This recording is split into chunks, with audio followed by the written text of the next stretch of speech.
Kung palagi rin walang kuryente sa lugar ninyo, must have talaga tong power station natin na pwede sa indoor, pwede rin sa outdoor. Yes, pwede nyo siyang i-charge kasi sa kuryente, pwede rin sa solar. So ayan, pwede siyang i-connect sa solar na max of 30 watts and then DC 12 volts naman sa mga input. So ayan, tingnan nyo tong electric pan natin. Ayan, 'di ba? Hindi lang electric pan yung pwedeng paganahin nitong power station natin. Pwede siya sa ref, pwede siya sa TV, pwede siya sa marami pang mga gamit nyo sa bahay. So ayan, makikita nyo siya dito sa pinaka-side niya.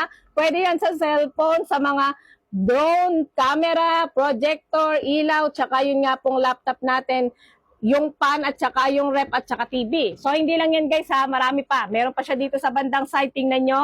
For emergency purposes, magagamit nyo pa yung emergency light niyan. So ayan nga guys ha, pwede kayo mag-charge dito hanggang dalawang Type-C to Type-C connection and then USB to Type-C, tsaka meron din tayo ditong 12 volts. So pwede rin kayong gumamit dito ng 12 volts to 24 volts na socket. Ayan, napakadami niyang pwedeng paggamitin and ng tagal na rin nitong malobat.